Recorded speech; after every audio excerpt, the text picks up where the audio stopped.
Welcome to Run With It, the podcast that brings you business ideas from established entrepreneurs. Each episode, you'll hear a new business idea and the exact steps our guest would take to get started. Follow through, and you can earn a free mentoring session with today's guest and potentially a business partnership. Here are your hosts, Chris Justin and Ethan Janney. I'm Chris Justin. And I'm Ethan Janney. And today our guest is David DeMember. He is founder of a company called Design Sprint Coach. He is also co-founder of Toi.io, a design sprint facilitator. David has trained and facilitated workshops for Sennheiser, Glide, WeWork, Red Bull, Kraft, Waste Management, NBC Universal, to name just a few. Besides teaching design sprints, he loves coaching youth sports as well. So David, I might have confused something or other about the names of your various businesses, but welcome to the show and let us know. Thank you. No, it's all good. And I think you got the majority of it down perfectly. The only little thing, so the design sprint training and coaching business is actually called Run Sprints. It's runsprints.com. And the agency, you got right, perfect, Toi.io. Yeah. And most importantly, I don't just love coaching youth sports. I'm really good at it. We just won the championship. So wow, congrats. That's the most important part here. Which sport? Well, just got done coaching baseball. We got basketball coming up. Nice. Yeah, excited about that. Yeah, that's great. It's a lot of fun. So tell us a little bit about what you love about your existing business. Just give people a little bit of context about what your day-to-day is like and maybe how you got into it. Sure. Yeah, so there's two parts of it. On one side, there's the agency, which is a little more traditional. I mean, you can't see I'm making air quotes right now. And we do user experience design for startups, enterprise companies, nonprofits, and what I think makes us different is really kind of leads into the other side of the business that we're creating around training and developing people with our methodologies that we've learned, which is essentially design thinking exercises. We specifically do a lot of work with design sprints, which came out of Google Ventures the last 6 and 7 years. And so, for us, we go fast, we think fast, we do things fast. I have a 20-year background in building companies, mostly startups, and as well as my agency. And so for us, the design sprint itself fits so perfectly with our agency and personality. 4 days to have a tested visual prototype, like right on par for us. I really like the concept of the sprint. Actually, I brought it up with Chris and we were just talking about our podcast, project and what do we want to do at what points and like when do you feel like things slow down and when do things pick up. And I was like, well, David's doing this sprint thing, maybe it's something for us to think about for our various points in the process, of treating it like a sprint. So you could put an all out piece of energy in, but also kind of know that there's an end to that and maybe take a little bit of breather after you go through a sprint process. I like that. Yeah, there was a Seth Godin blog post a couple days ago about marathons. There are two types of marathons, essentially. The one is where it's planned a year out in advance. There's all sorts of people that sign up for it. The route is very well marked out. And you have a bunch of people that you're going to do it with. And then the other kind is where you just step outside and lace up your shoes and run 26.2 miles. And of course, the latter is just way harder to do, right? If you don't create that context around, hey, I'm going to run a marathon. I'm going to train for it. I'm going to do it with all these people. I'm going to have the food ready for me. And it just creating that entire ritual just makes it very powerful. So, I love that idea of creating systemic sprints. Yeah.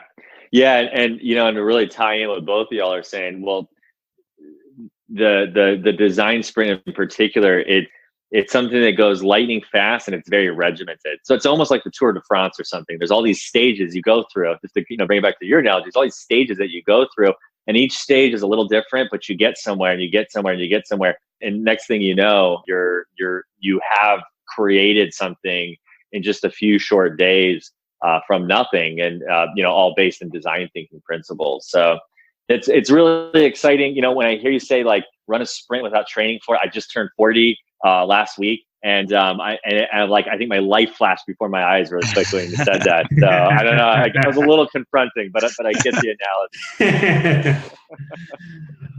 Well, yeah, that's a great idea.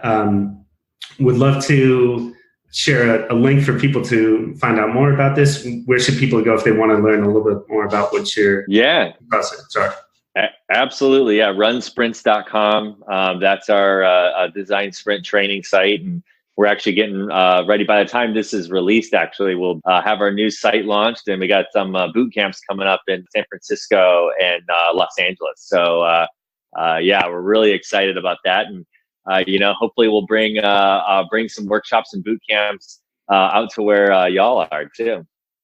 Yeah, definitely. Cool. Okay, well, let's launch into the meat of the podcast here, which is the new business idea. Excited about what you've shared with us so far. So let's just jump right into it. Tell us about the concept. Can you share a brief description of the idea? Yeah, sure. So, the idea is a personal relationship manager for people on a social level, combined with somewhat of a content engine, let's say.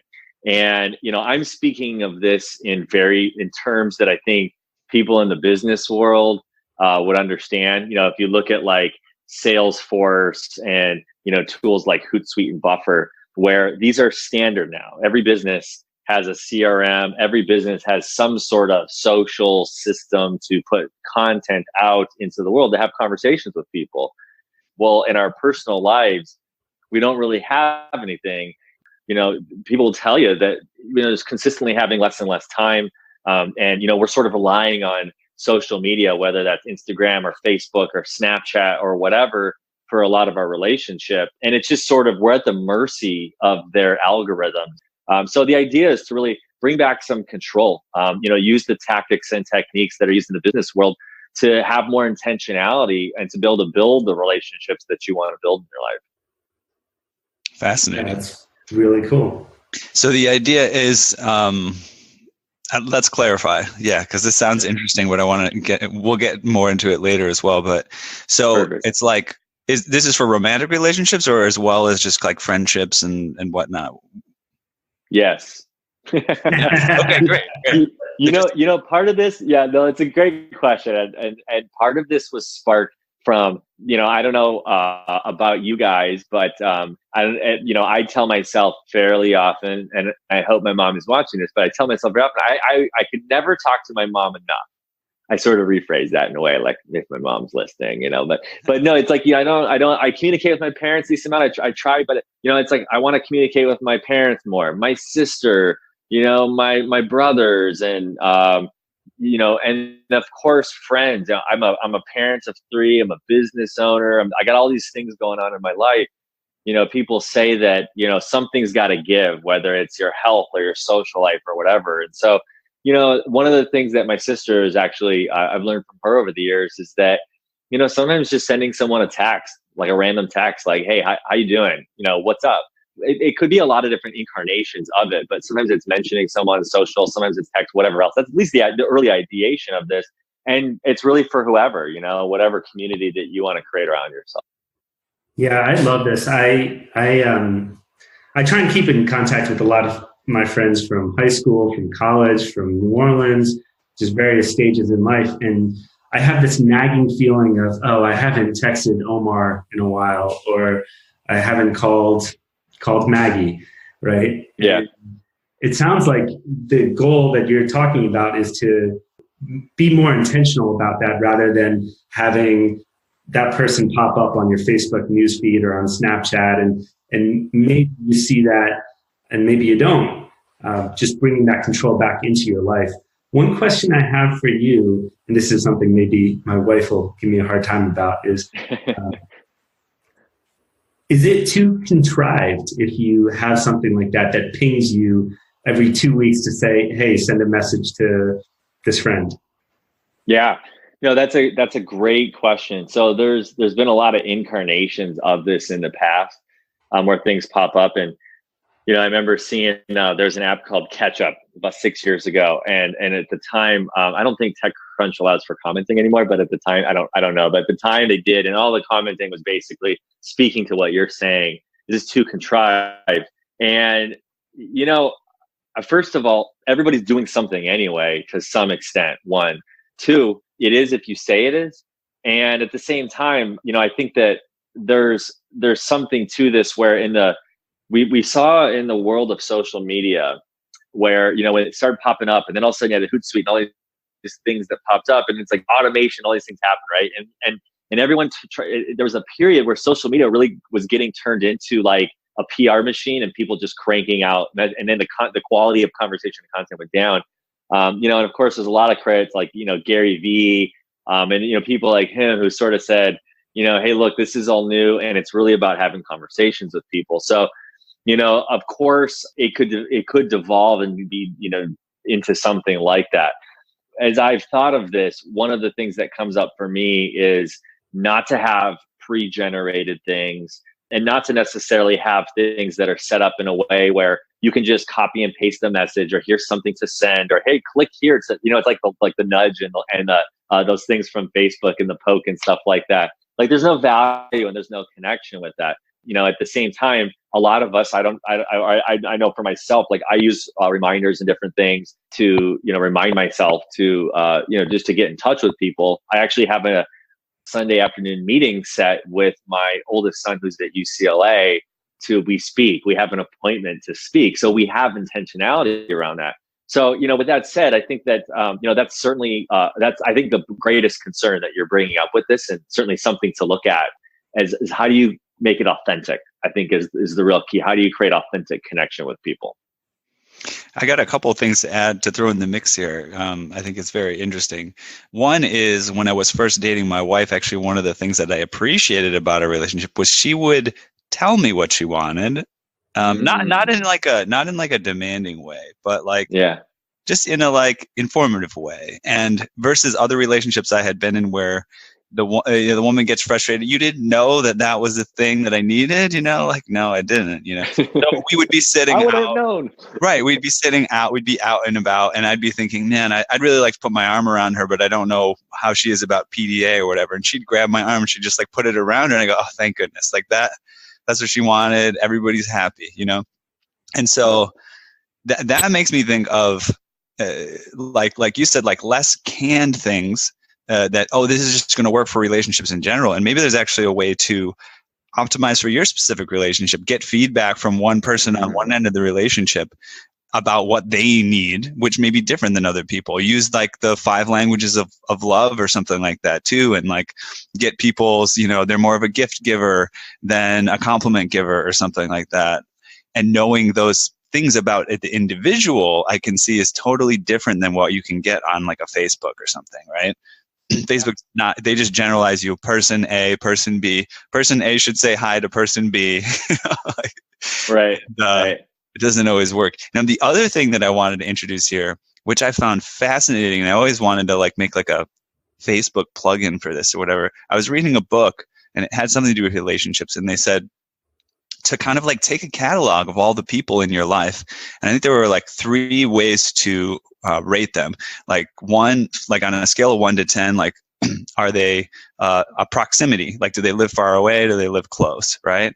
And then also, are they a positive influence in your life or are they negative influence in your life? Or maybe someone's like a 5 positive influence in your life and another person's just like, they're negative, but like a -1. And that matters. Right. And then you kind of can look at your network and you can say, oh my gosh, like here's a person that's like really close, really positive influence. And, this relationship's really powerful for me. And so I need to foster that, Yeah. Or to see like, oh, this person that's so close to me and I spend a lot of time with is like a -5 in terms of like how they land with me and how they influence my life. And it's like, well, I might want to like stop interacting with them, So I think that's a fascinating kind of, take on it as well. It's like Yeah. And less like canned, like we were saying. It's like really taking a good look at your relationships from an analytical approach in the interest of living a better life and better life for the people that you associate with. Cool. Spot on. I want to throw in my 2 cents about the contrived question. I do have a passionate answer about this. I think it's kind of a BS cop-out thing to say that it's contrived, honestly. Your own criticism. Yeah, and well, I mean, it's a question that a lot of listeners have. Right.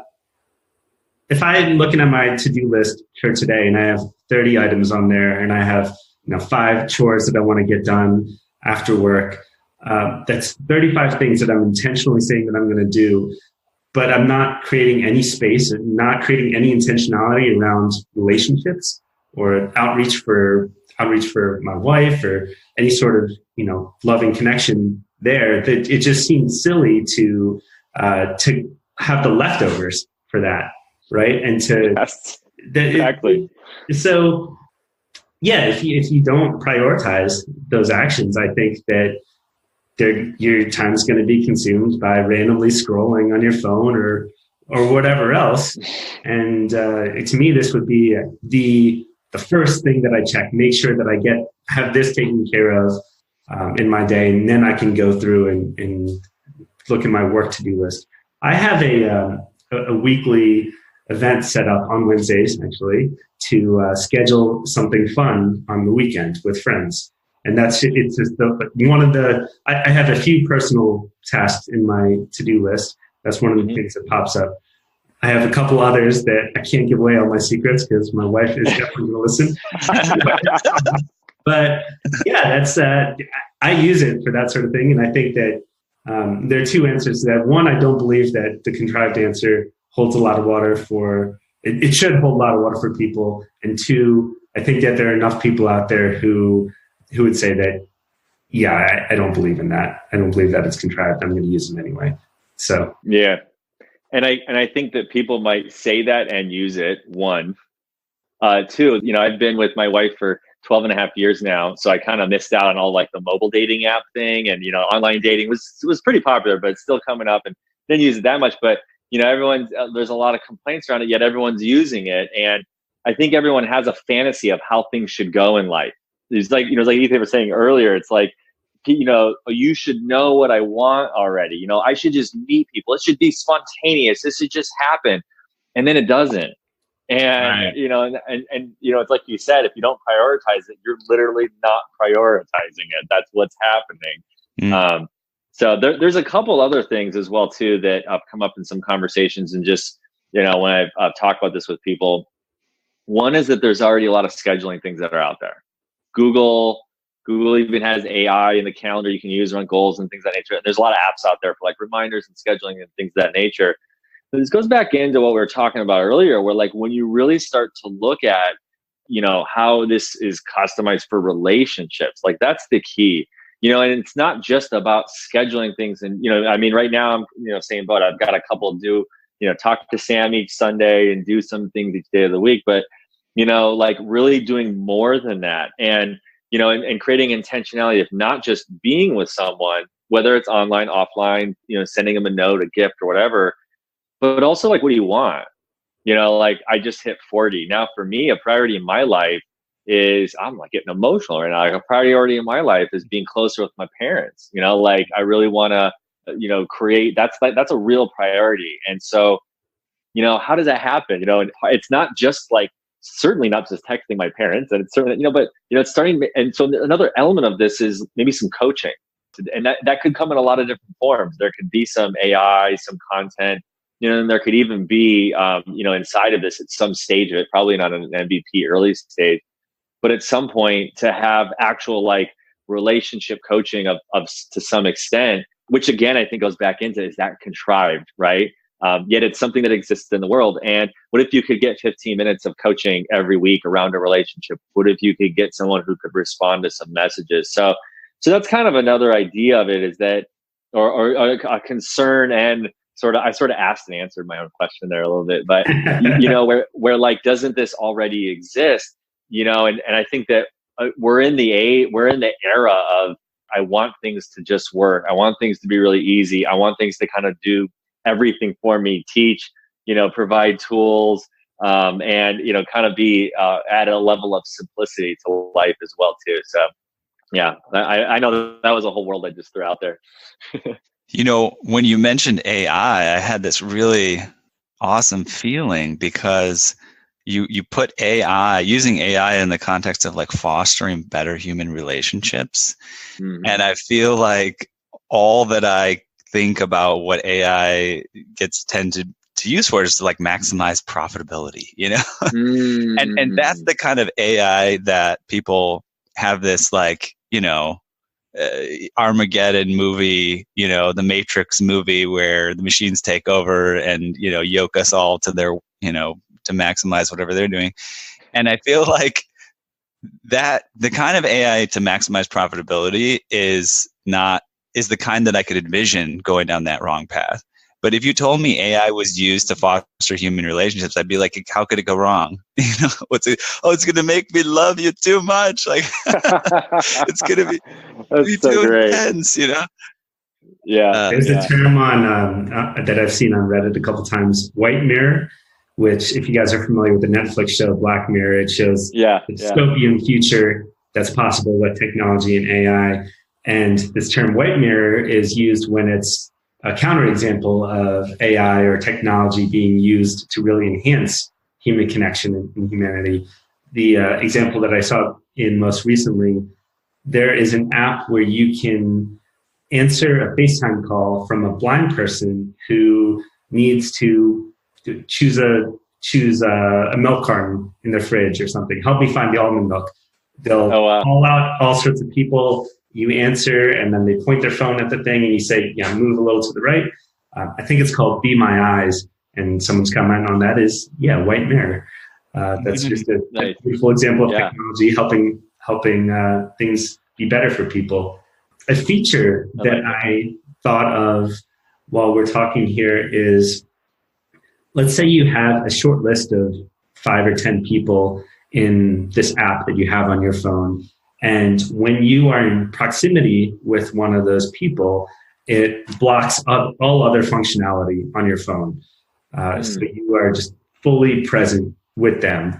And maybe you have to enter a passcode or something like that if you need it for an emergency, but something that gives you that little bit of a reminder of, hey, I'm here with another human being. I don't actually need to go down whatever YouTube thing that I was going to do while they go order a sandwich, right? I can be there with them. Yeah. Well, I like the general world of that, being present with people, and like, this is really a lot of what we're talking about here, where, using technology for good, because you would be hard pressed to find a single person out there in the world where if you said, is Facebook deteriorating relationships? Is Instagram fake? Like, there's a lot of things that are just kind of said now, and it's just kind of taken as like a fact at this point almost. Mm-hmm. And and so when you look at being offline, being with people, whatever it is, however it works, but like really creating real connection and not about liking something. Because by the way, this isn't just to like, for all the happy and great times. But one of the reasons that building connection with, authentic connection with people is so important, because when things aren't working well, when your life isn't going well, we're kind of in this Facebook, Instagram trap where it's like all about the things that you like and are great. And the only time, from what I can see, where people are posting things out there that aren't great or good is tragedy. And it's like, but there's a lot in between, and that's where real connection, I think, is so important. So I like the idea of like, and this is again back to where some of the coaching, whatever else can come in, is like, like maybe there's some suggestions. Maybe I don't know if a full shutdown mode makes sense. I think anyone who's willing to do that probably doesn't need it, and the folks that need it probably aren't willing to do it. But something that might be a little more inspiring to them, like, hey, you're here you are, you're at this place, and you and so share things in common, or maybe there's some, go see a movie or go do a thing, maybe So, and again, that's part of where some of the coaching can come in, where you can create suggestions and create things for people, which isn't just hanging out together, flipping through Instagram or whatever, which, obviously happens from time to time, particularly in a marriage. So we've kind of, this is I think we're latching on to this. Is a very interesting idea if it could be pulled off. And then we usually like to hit down, we've covered it a little bit, but like focusing in on what is the problem.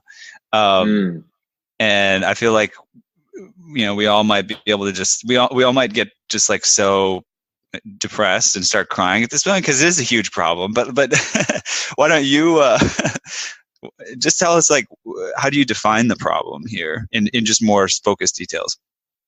Yeah, I'd say the problem is, surveying people and having conversations. The last couple of years have been, talking about this idea quite a bit. Everybody has people in their lives they want to spend more time with, or they want a different kind of relationship with. Let's call it an improvement or transformation in the relationship itself. I can think of some of my family and back in Michigan, aunts and uncles. And then also, like, how many times every single person also has friends where they say we should get together more often, and it doesn't happen. So, that to me is really the problem. Is like real connection, real relationship, real authentic relationship. And Facebook is sort of the methadone for this right now a little bit. And so the social networks, like. And I mean, there's a great place for them. I think there's a lot of good for them as well too. Lately, clearly, Facebook and some of them getting a bad rap, in terms of data and security and time consumptions and whatnot. But with that said, like, really getting closer with people. It's as humans, this is the most important thing to us. Period. Outside of food and water and the necessities, as human beings, being connected with other people is inherently what we're all looking for. Yeah. And I'm going to go ahead and just go a little bit deeper and to bring some words in here that, like, I think just make the pain more obvious. And I think that's why it makes for something, worth putting into place. And that's loneliness and isolation. I mean, yeah, people are lonely, people are isolated, and they're kind of they're also sort of encouraged to be that way in a lot of ways. They're encouraged to be alone. Oh, people are encouraged to buy their own version of that. Don't share that. You need your own, or whatever. Mm-hmm. Don't live in a commune. You need your own apartment. Everybody needs their own little space. And so I think there's definitely this piece of like loneliness and isolation that's going on, even though people have these like digital social connections. And then, if I can jump in right there, there's a new book by I think it's Johan Hari. It's called Lost Connections, and it really dives into a lot of the research behind this idea. Individualism in the U.S. and a lot of Western countries has led to, he posits, greater rates of depression, loneliness, and unfulfillment. So, yeah, there's actual science behind what we're talking about here that is kind of surfacing. So, check out that book. But back to you, Ethan. Go for it. The other side of it too is like online therapy is becoming a bigger thing, right? So you can go online, you can hire a therapist. And at the same time, I've definitely heard people advise, if you just had better social connections and hung out with your friends and family more, which is already fun, you don't necessarily, that can sometimes fulfill what you get out of having a therapist, And so I see that almost like as a competitor to this project, not to say it replaces therapy, but that especially in the case of this like loneliness and isolation issue that people might go to therapy for, I think that plays a big role.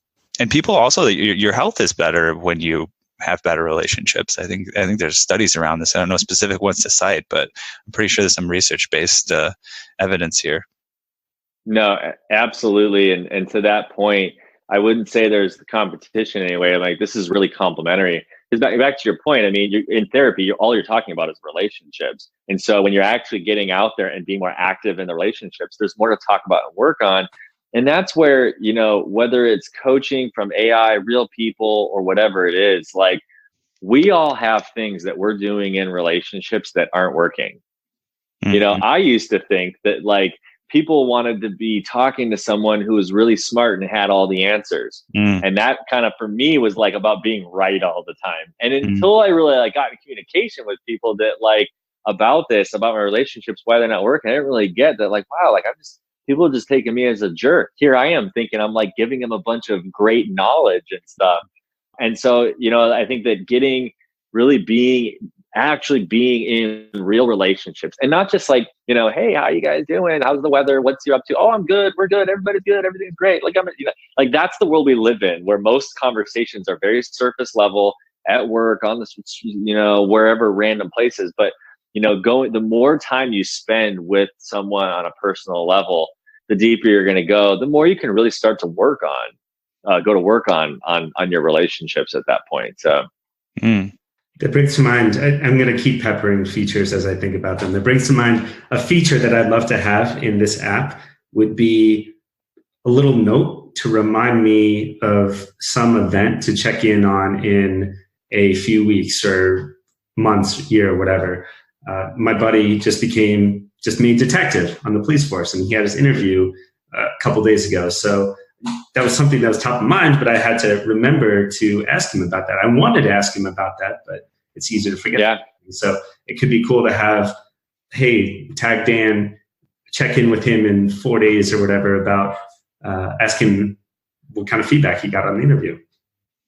Well, absolutely. And the greatest case study for this ever basically is on your birthday. Unless you mark your birthday totally private, you're going to get bombed on Facebook. It's so contrived and it's so prefabricated. I mean, Facebook now, you log in, there's this little box, just type something right. You don't even need to go to the person's page. They've made it so easy for you. And it's still awesome to get all of those. Like, oh, cool. People like, I don't know, Karen or whatever, And so, I'm with you. Like, how can you create more occasions than just someone's birthday? Where like on the other side of that as well too, from a celebration, my buddy Corey just threw his back out the other day, so it's like checking in on him. Like how you doing? And like when someone actually shoots you a text or gives you a call and asks how you're doing when you're not doing well, I don't care how contrived that is. It's nice. It's nice to get that. Someone they care on some level, they've made it a priority to check in with you. So, yeah, I feel like we can kick around a lot of ideas here for quite some time, but we've got to let's get into monetization, validation. We are living in a capitalistic world, and when we're talking about an app, how do we get this out in the world in a way that it's generating its own revenue and making the juice worth the squeeze for the entrepreneurs out there? Yes. So I think there's a few elements to this from a monetization standpoint. First of all, it's a daily, weekly usage platform, which presents a lot of opportunities in and of itself. Yeah, and I think looking to some other business models for how that could be done. So one is a premium service, and take on the flip side of that, from a marketing standpoint, I think we'll probably talk about that a little bit. But just like a little sneak peek on that, kind of looking at a bit of the old Hotmail model, maybe injecting some sort of ad or message into something that might be communicated to someone else or something like that. And, or maybe into some post or something. So it creates a bit of a viral aspect, and, maybe that gets turned off, when you're paying for the service. Another one is, talking about coaching and things of that nature and some add-ons with that. And then, on the other side of this too, it's, I think, looking at some long-term vision of where this could potentially go. When you're talking about relationship building, I think that you're talking about relationships in general. So, and it's funny because we asked that question about it being, is it contrived? Well, of course, the world of dating and dating apps and everything else has been, the dating sites for over 20 years now has essentially been asking the same question. And if you flip it on its head, in terms of how the managing relationships first and meeting people being second, that might be an avenue to eventually become a source for people to connect with new people. Like maybe there's, dating references or whatever else. And so, I think those are a couple aspects they look at. I think one big one is certainly coaching. That's one that I see. And then another one is also that if you're involved in connecting with people, you're going to be involved in events and you're going to be involved in gifts. So there's some potentially some aspect to be able to get involved with like affiliate type stuff, whether that be with like ticketing or gifting or things of that nature as well too. And just to go back to a little bit, as far as like the audience size, like, is this something where we envision it as like, this is the global thing where everybody's a part of it? Or is it more of like a niche thing where it's kind of a smaller but dedicated audience that really benefits from it? Do you have any thoughts about that? I definitely think it's a global, expansive audience. It's kind of a for everyone thing. And it's likely to skew urban and younger, just, inherently people who are more, technology focused and whatnot. Urban's now like 51%, or urban and near suburban or whatever of markets worldwide. And it tends to be younger people. So, I mean, there's a reason why, Uber and so many of these things obviously adopt so well in these big cities. So, I could see if you have Uber on your phone, if you use it often, and if it's a, fairly primary source of transportation, you're definitely in the early target market for this. I'm wondering if, with the business model, if there could be some sort of freemium potential where maybe you can connect with three people using the app on the free basis, and then if you were going to want to make it up to 10, then there's a monthly subscription. Yeah, no, definitely like a light subscription for volumes, and that is absolutely a route to go. And then again, like, I think the coaching aspect can't be understated too. I know we're all guys here, right? I don't know about you guys, but I joke sometimes that, I'm 40 years old and I'm just starting to figure out a little bit about, women. And I mean that with all the love in the world. We just think a little differently. So, relationship coaches and dating coaches, that's a very common thing. And in this sort of, Bumble, Tinder world that we live in, what do you do with that? How do you communicate? I love having conversations with my friends around, and I have friends in sales in particular, and man, are they great with these dating apps. They do really well with it.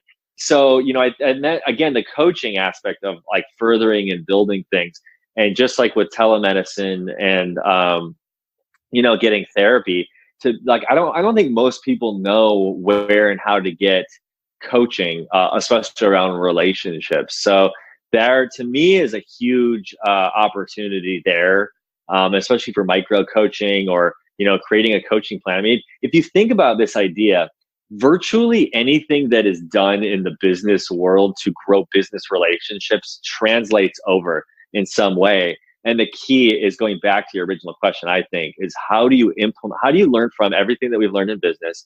Salesforce, one of the largest companies in the world, of course, all the social media companies, some of the largest companies in the world. How do you take what's working there on a business front and bring the management of it over on the personal side and have it be white mirror and not black mirror? Yeah, that's a really great insight. Yeah. The idea that you can basically take what's worked in business and apply it in a personal setting. I think we always look for these little nuggets for our listeners of different, concepts that are really valuable. And I think that's a great one.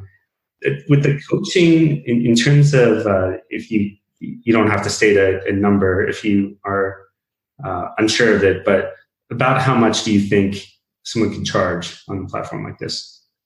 I think that varies a lot. If you had, you could have, folks who, maybe have certifications or professionals that could be anywhere from, in looking at things maybe by like the half hour or something like that, starting with anywhere from, 20, 30, $40 for, maybe someone who's just getting going, all the way up to, hundreds of dollars, if not thousands even. I mean, looking at, especially over time, you have like, Esther Perel and like these like amazing, like celebrity, relationship and, coaches and psychiatrists and whatnot, who, maybe they're eventually available, on it. But I think to start, you have a world of people out there that are looking to, help and get involved. And again, in this sort of gig economy, just like with the telemedicine world and psychiatry, with life coaches and people out there, I think that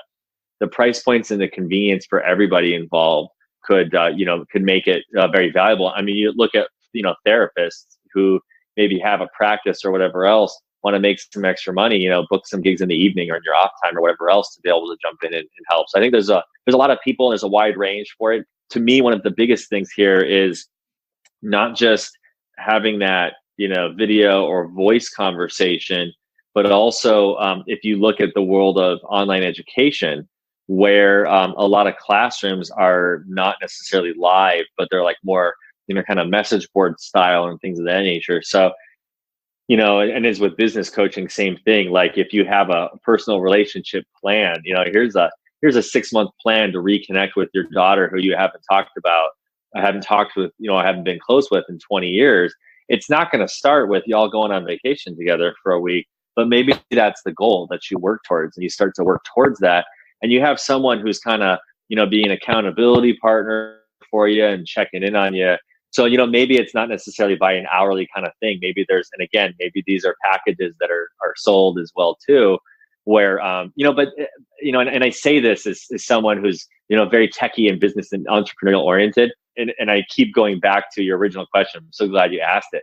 How do you do these things without it being contrived and artificial? How do you create white mirror and not black mirror? Because when you start to talk about things in the way that I am, most people start to get a little like, oh, that freaks me out, and it is very common. So it's a very fine line to walk with this. How do you monetize? How do you not make it contrived? And how do you, again, create real authentic value for people? Chris and I even had conversations recently just about sort of business negotiations, but a book came up around negotiation that was written by like a Harvard negotiation project. And, one of the really cool things about a book like that is it gives steps and stages for interactions, and I think not everybody's going to read that book, but you could. We don't know exactly how this manifests itself, but it could be like, I've got a difficult conversation I need to have. Click here, and walk me through it, walk us through it. Like, it's almost like a mediator too. Like you're saying, this is not only for having the likes and the smiles and the thumbs ups. This is for how do you navigate difficult situations? How do you support people in difficult times and understand where they're coming from? So yeah, I could see that. I could see that being very useful.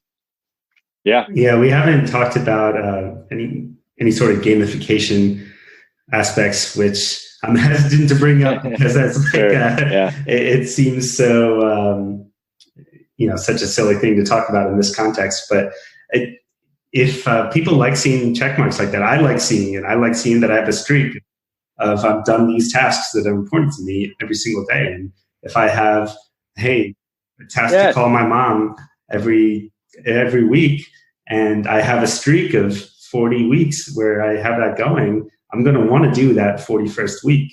So,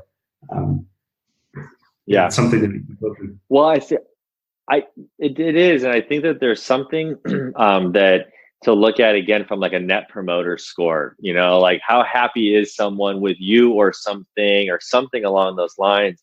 I like in the gamification world, if we look at like, working out and exercise and things of that nature exists. It's like every aspect of our lives besides personal relationships, we're totally fine having all of this technology and all of these things, but it's like there's something about it with our personal relationships. We're even okay with it from a dating standpoint. It's just everything that even in those relationships, we're very much okay with it for the most part. But then it's like, once you're with the person, you're on your own. Yeah, that's I was going to ask, I think it's a good time to jump into actual action steps and validation. If there's some listeners out there who are really excited about this idea, they totally on board with that this is a problem, they champion at the bit to do something about it. What are some things that they could do and in a relatively short time frame to show you that they or proven action takers that they are serious about the idea? Yeah, so I think that there's a few things. One would be to create a very rudimentary MVP. Like if you've read the Lean Startup book, minimum viable product is like literally the minimum thing could be done to show some results. So one of the things that I've talked about in the past with people while talking about this is even as simple as creating some simple forms and calendaring, and maybe customizing some things, maybe working with like 10 different people and walking them through some things, or working with like a relationship coach, but something really simple to see actionable results. Like if you took a 3-month period, let's say, had 5 people, pick 5 people in relationships that they want to create something else with, whether it's, being closer with, creating an actual relationship, whatever it is. And then scheduling and helping to create a system or formula or something for them to follow, maybe even just simply using Google Calendar to start, and then checking in with those people, maybe at each month or week or whatever, getting feedback on, how is this relationship? And maybe there's daily ratings or something along those lines. But I really see a non-digital MVP here, something where, you're able to just really see. And it's real simple. If you got someone 3 months in, if the majority of the people are like, oh my God, I'm closer to people than I've ever been in my life, then I think you have a proof of concept that at that point, those quotes from real people go in an investor deck, and you could probably look to raise money at that point with it. Yeah, that's really interesting. I'm also seeing like an onboarding type of process for a specific situation. Like if it was something online where somebody might have a search term like, how to fix a broken relationship, or how to apologize, or, I'm losing connection with my parents, or I miss my family, or, just like different things like that, and say, all right, come on in. Here's like a series of, I think the one that's coming to mind for me, which may not be as applicable for some of the other situations, it is the negotiation, like difficult negotiations. Oh, are you trying to manage a difficult negotiation with with a family member or a friend or something like that, or a difference of opinions? Welcome. You get on the site and it says, for example, the book that I'm reading right now, it'll say, what are your feelings behind this? What do you think the other person's feelings are behind this? What's important to you? Like, what are your priorities in having this conversation in the first place? Like, what do you want the result to be like? Same for the other person. What's at stake? And just even filling out a simple form like that, but having it walk you through it. Yeah. And then maybe that's also the way that you kind of expand the network, and you say, hey, you fill out this sort of difficult conversations questionnaire, and then it says, are you ready? Like, are you bold enough to invite your person that you need to have this conversation with to the network? And then they're like, and you hit submit, it sends to them, and basically it says, so-and-so wants to resolve XYZ issue with you through you're a that. Are you in or what? And then I love it. Right? No, it really is great. I like that, and the idea of like sort of bringing some structure. You're right. There's proven formulas that work. First of all, just recreating what someone said to you back to them, is one of the easiest ways. Like, most people were not hearing what the other person's even saying to start. That's like marriage counseling 101. Why don't you say what they just said? So there's just little things like, what do they want? When you start like asking some of these basic questions, what does your wife really want? Like, out of a relationship? Like, well, I don't know. and so I could definitely see some basic things to start where you're just guiding and leading with like tried and true things that work as well. To me, this is very similar to the world of like physical health. You want to get more physically fit. There's, 2 things that you need to do: eat better and work out more. Realistic, there's personal trainers, that's great. And there's all these things. You could walk around the block every day and get in shape. You could jog, you could run, you could do the treadmill, you could do it doesn't really matter what you do. Now, if you want to look like amazing and train for a sport and all that stuff, it starts to matter more. But the consistency is by far the most important part. And that's a big like idea behind this, is that we get a lot of intentions in a moment or whatever. We say we're going to do something, and then life smacks us in the face 7 days a week. And next thing you know, 6 months goes by and you haven't talked to Aunt Lori in how many months or whatever relationship it is. So, I like what you're speaking to. It's like, we tend to like to overcomplicate things. Go read 5 books on relationships, read, all these articles, all these things that came out, become an expert. And it's like, and that's why the book aisles are huge. I've got a bunch of books behind me here. If for the people who can see the video on this, and I haven't read any of them. I buy them with great intentions. I'm gonna learn some special technique of branding or user experience design or whatever else. But when it comes to books, the biggest aisles are relationships. The biggest aisles are dieting. The biggest aisles are self-help and feeling better and all that. Like, that's a big chunk of the bookstore. Yet people aren't reading the first chapter and just doing the basic things. So I really like what you're talking about in terms of just providing some basics and then provide the consistency around it as well too, in the experiment especially. Another avenue that people can approach, if I can throw this idea for all listeners here.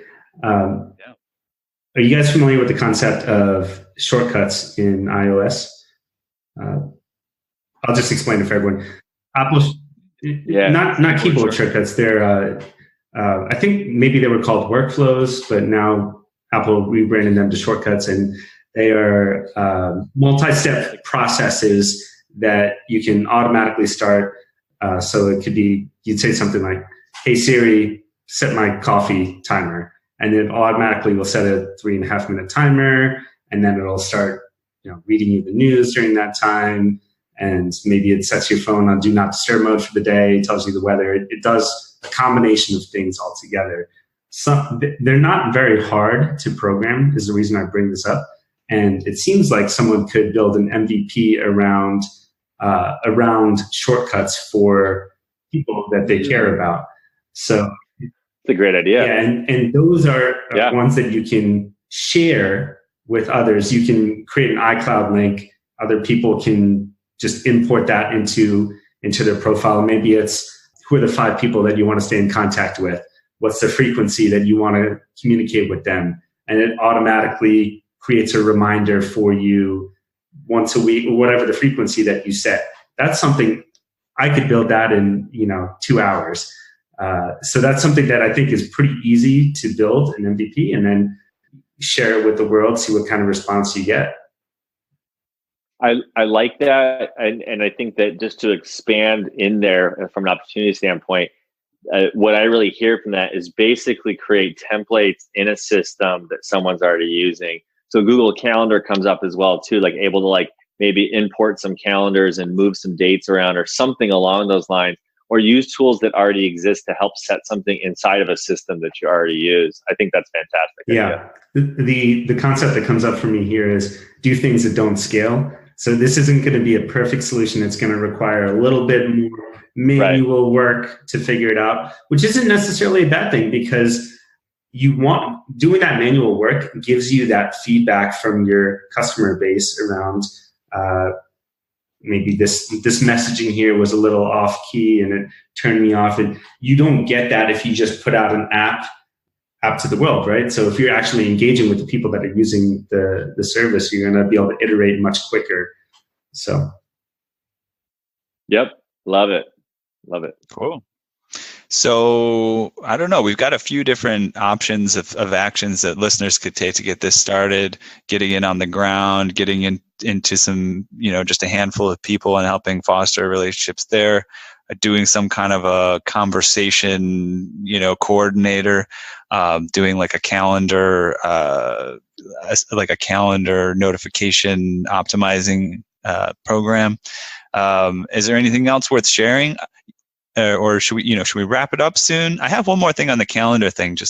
I'll share it real quick, and if you guys have something else, it could be as simple as facilitating people asking other people to give them things to put in their calendar. Maybe it's just a simple email you send out, and it says, fill out this little form about an important date that's coming up for you. You'd like me to know about. Yeah, and automatically it puts that in your calendar for you and sets you up with a reminder. You can sort of automatically read through Gmail emails and automate systems like that. I think apps like that are pretty pretty useful. But yeah, kind of inquiring, like a little bit of an outreach you can get to people to get what the important things are to them and feed them into your, your daily system. I love. Anything else you guys are getting? Well, I love that. I love that as well. And here's one of the things that is important for any startup in this phase, like in the ideation phase, is don't be afraid to do manual work. Because like we keep talking about like automation, which is great. I love the form idea though, right? It's like watching the John Oliver show the other night, and there was like who would you marry, kill, and then have sexual relations with, I believe is what the millennials, the game, right? But it's sort of like, what's the most important thing coming up? What are you most afraid of? Like ask these questions, like ask for actual events. And then you get a form back. This could be set up in an afternoon. You get a form back and you put those, and then it just says, put these dates in your calendars. But maybe it's even sent to, maybe you're doing this with 5 friends and you say, I'm going to create a shared calendar for you. So you do the work, right? I'm going to create a shared calendar for you. I'm going to enter these in for you. And then, and then that person, as the person who's creating this concept, essentially follow up. You have that calendar too. So after it happens, did you do it? And you can tweak the reminders to have notifications set properly and all that good stuff. And then just ask them and, maybe there's some follow-ups or whatever. So you can create some different sequences to get back into that CRM world of, how it might go with someone. But I really like that. Again, this is getting back to some very rudimentary things. Like I'm happy if, we're all kind of happy on some level if we just remember people's birthdays and show up on time to the things that we said we were going to do, and then that's all that's really expected of us.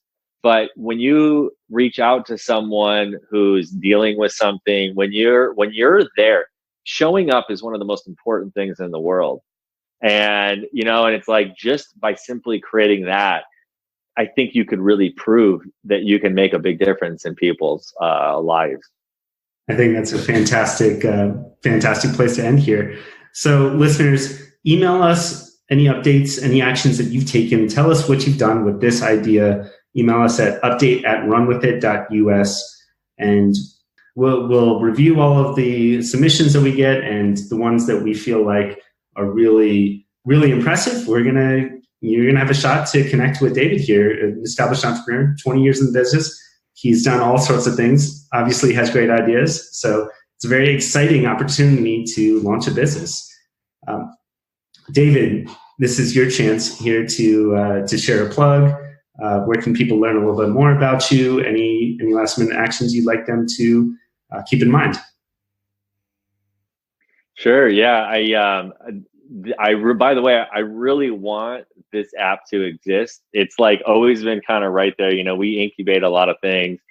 We haven't gone down this road yet. And so I would certainly be very supportive of someone if you can prove a concept, if you can prove anything, yeah, we can, there's a lot of assistance we can provide if you can get it past stage 1. Very excited to be able to collaborate with someone on this. And there's a lot that we can bring to the table in terms of, getting an app created, getting an investor deck, getting with investors and investment and all that good stuff. So, certainly, want to incentivize someone to pursue this, and who is we, agency Toy, which is TOI.io. Also, our new business, training and education company, runsprints.com, where we're training folks to be able to run design sprints, to be able to get proof of concepts done, which this would be a perfect thing to run a design sprint on. So we're gonna very soon we're gonna have some online education as well that people will be able to take who aren't in San Francisco and Los Angeles, where we have some workshops and boot camps upcoming to learn these really cool cutting edge techniques that have come out of Google Ventures and Google the last few years. So yeah, I think that kind of covers all of that there. Great. Yeah. Thank you so much, David. Great. It's been an absolute pleasure to have here on the podcast, and looking forward to connecting you with some listeners. Awesome. Thanks, guys. Yeah. Thanks for having me on. It's fun. Now it's time for you to run with it. Follow through on the action steps discussed and email a summary of what you did to update@runwithit.fm. Every listener who emails us will gain exclusive access to a private Facebook group of action takers. And one listener will earn a free mentoring session with today's guest and potentially a business partnership. Help us build the Run With It community of generous entrepreneurs. Please like, subscribe, and review us online. And remember, the secret of getting ahead is getting started.